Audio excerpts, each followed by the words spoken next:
Caffeine is a natural and popular stimulant used by people worldwide. It can be found in tea, coffee, pre-workout, energy drinks, and even chocolate.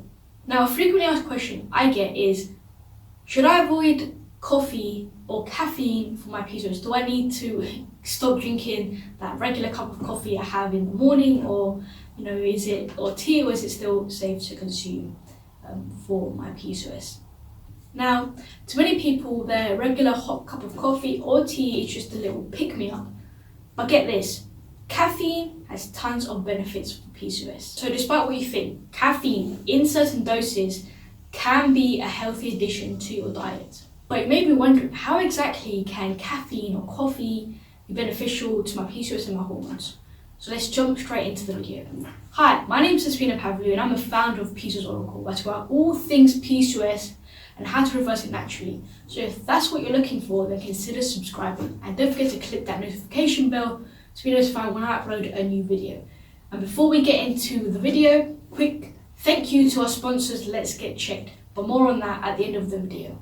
So this video I want to delve into the pros, the cons of caffeine, coffee, so you can ultimately find out and decide if coffee is something you want to continue including into your PCOS diet and not feeling bad about it. So let's jump straight in. First benefit of the science research shows to have benefits is the increase that coffee can help increase insulin sensitivity.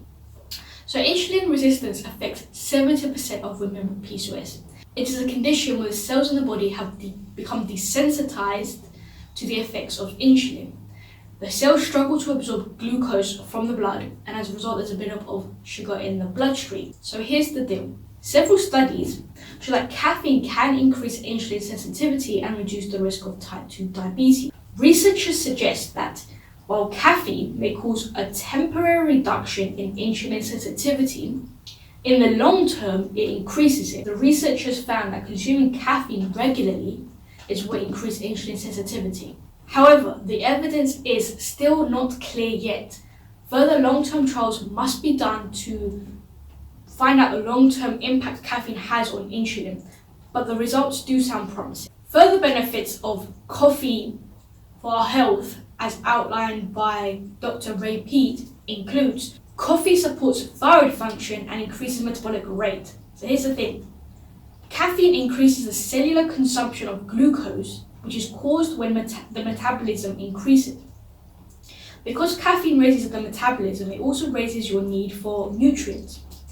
But if your cells are not capable of metabolizing glucose, so if they have a glucose deficiency, or even if you have hypoglycemia in the blood, that basically triggers the production of cortisol because the body doesn't think it has enough glucose.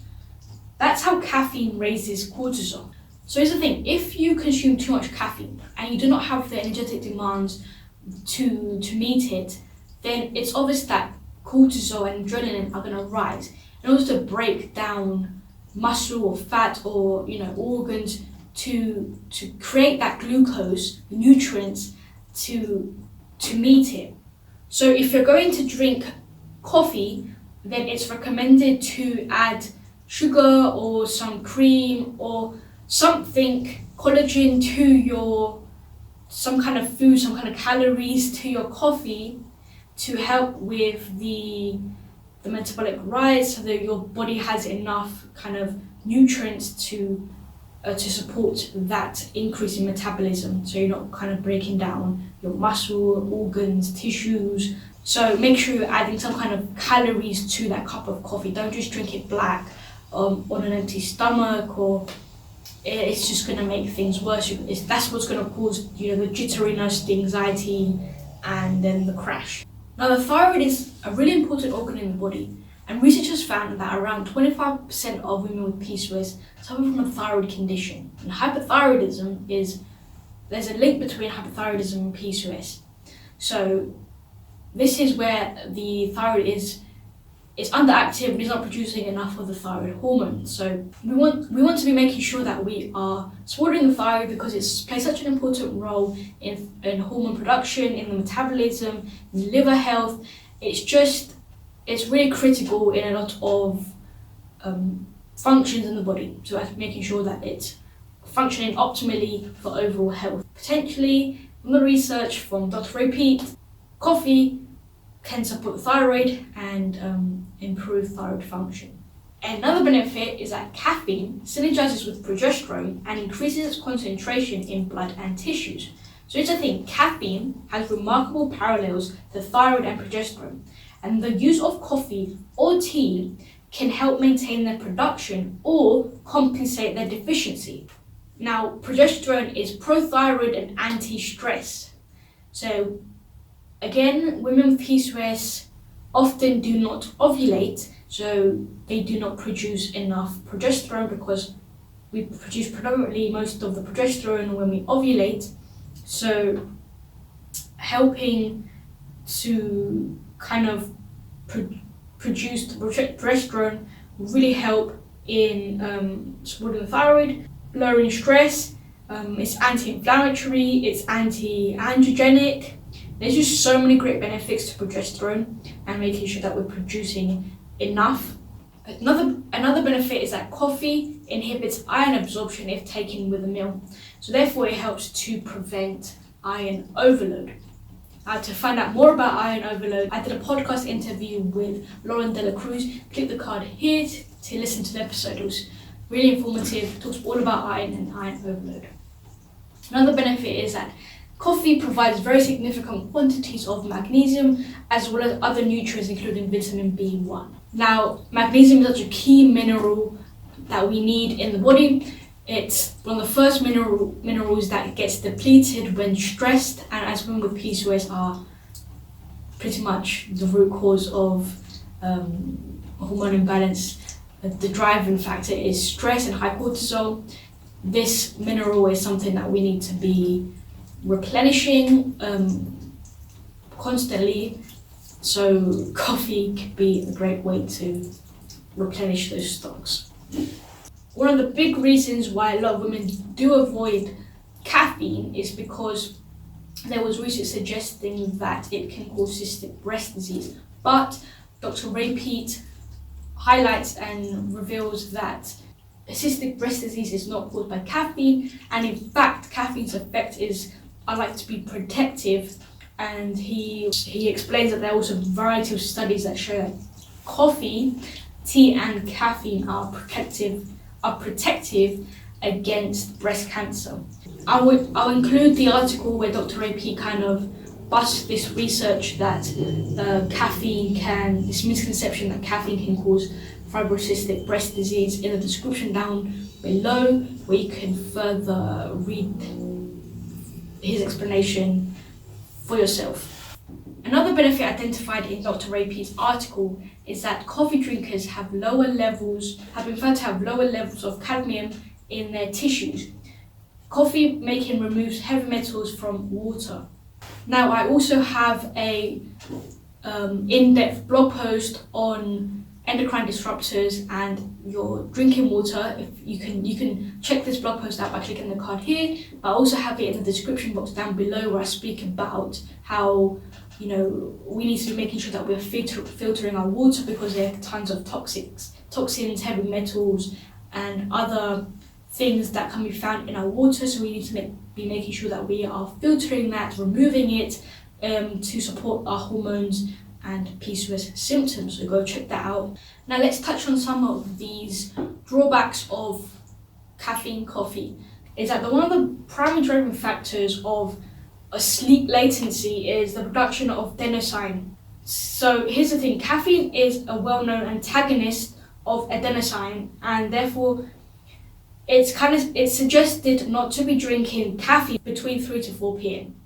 Now I do want to mention this when it comes to the impact on sleep, when some people notice that they struggle to fall asleep, but others might drink a cup of coffee 2 hours before they go to bed and they're perfectly fine. This really depends on how your body metabolizes caffeine.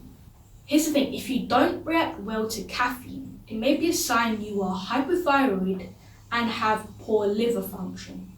So here's the thing, in some countries there's this hypothesis that your tolerance to caffeine can kind of guesstimate how well your liver is functioning.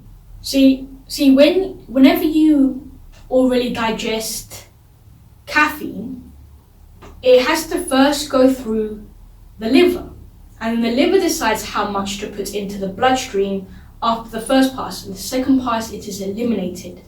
So people who have an impaired liver function, caffeine takes a long time to reach peak concentration. So ultimately, the liver determines how you react to caffeine. Another kind of drawback is that a lot of people say that it can cause them anxiety, and this kind of follows on again from how you metabolize it, but also if you're not adding calories to your coffee, you're not spiking cortisol levels, so adding calories may help with the jitteriness, the anxiety.